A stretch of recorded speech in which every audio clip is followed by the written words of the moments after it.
If you run a business or you work in sales, then I know you've been here before.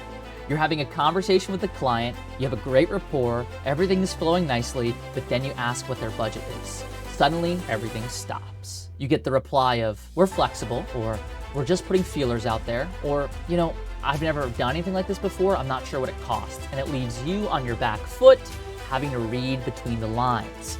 Well, I'm going to teach you how you can determine what someone's budget is, how you can get them to tell you and elicit that information without being pushy and without putting them on their back foot.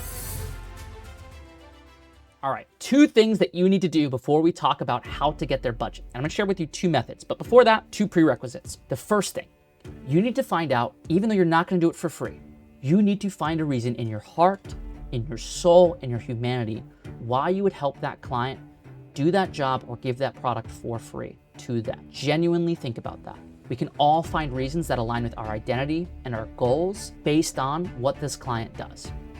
You need to know that. Sometimes you'll have the chance to get a lead through your website or from your boss and research this person, research this company, their mission statement, projects they've done in the past, and find something that you can connect with on a really deep level. If they called you and you weren't prepared for this conversation, while you're building rapport and having pleasant conversations, asking about their day, how long they've been working here, you can just do a quick search in the company, click through, try to find things in their mission statement, try to find things on their website that really align with you.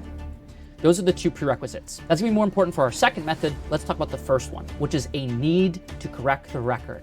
This is an elicitation technique that I learned in one of my interrogation trainings. We were talking about elicitation techniques so we could spot them so we don't fall victim to them. Because Russia actually used this elicitation technique on bases in Hawaii during the Cold War to get information about our submarines and how they were constructed, how quickly they can move. It was very effective. A need to trigger the record means that we're gonna say something and assume it as true and believe it and have the client correct us. I still am in the events world. Let's say I'm looking to do a keynote. And this keynote is for their annual conference. And I say, 2 years ago, I worked for one of your competitors, and they were also having 400 people. It was a 3-day session. They needed a keynote speaker, and I know that they were at a similar venue. Their overall event budget for that day, not for the entire conference, was sitting right in around $85,000. And based on the size and stature of your association, here are some recommendations that I would make that you guys can get the most out of this keynote. Now, I'm not pausing until I get to that point, because if I pause on the number, they know I'm eliciting that number. That's where that anterior cingulate cortex gets started. The limbic system starts to gear up because I've asked them a question that makes them feel vulnerable. It's like seeing another player who PvP is turned on, that means player versus player, that I can attack in a game, and I walk past him, not even insinuating I'm gonna attack him, I just go, how much health do you have? They're gonna be like, I'm not telling you that. So if they only have 10 health, they know that I can kill them easily.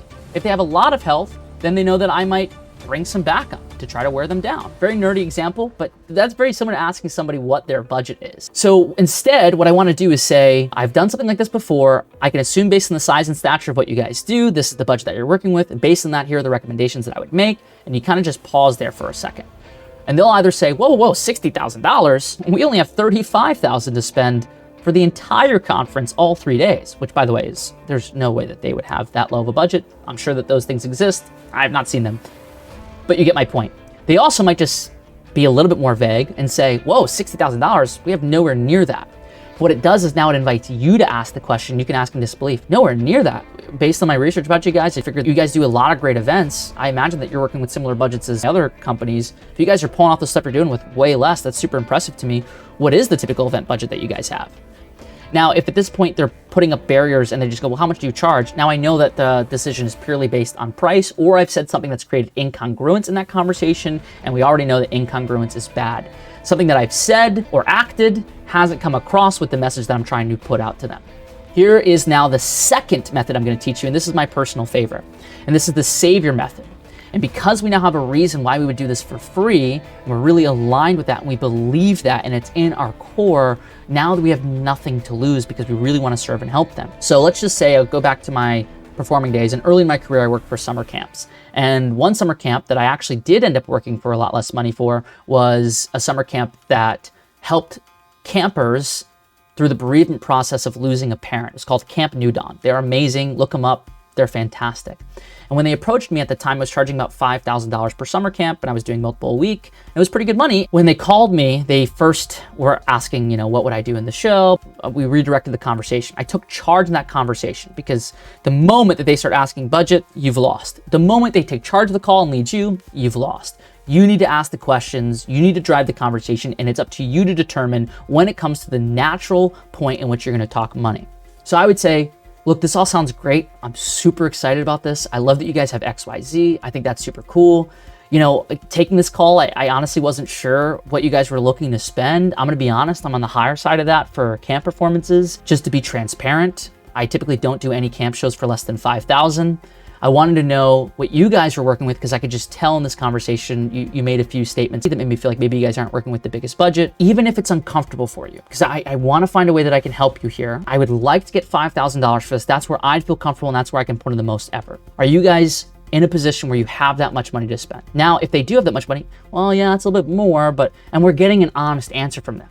But if they say, sadly, no, that's nowhere near our event budget, I can say, I get a ton of emails all the time about summer camps. I can't even respond to them all, and most of them I don't even get on a sales call with. When I saw yours, I was like, you know what? I'm gonna hear them out. I wanna see if there's something that I can do. I don't wanna get this far on this call and not be able to help you out. So maybe there's a chance that I can find some sponsors. There's a chance that we can find the funds elsewhere, or maybe even I can come down a little bit to meet you.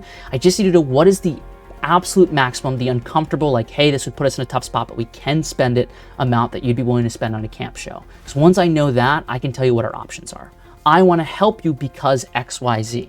Look, I'm really inspired by what you guys do. I think this would be huge for me. This aligns with my goals. It's not about the money for me. This sounds like an exciting opportunity. I very rarely get opportunities like this that excite me.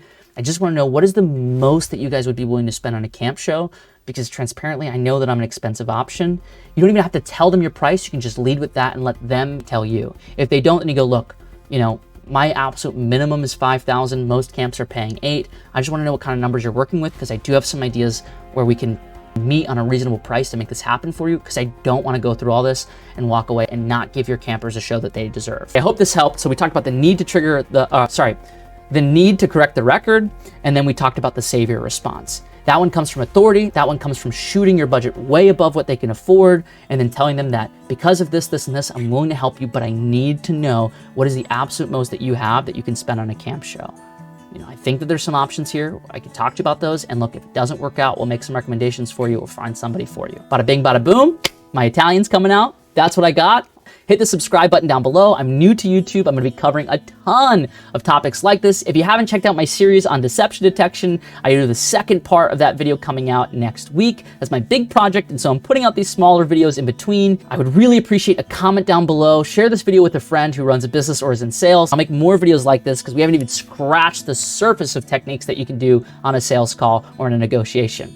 Again, my name's Chris Michael. I'm honored that you're here, and I'll see you in the next one.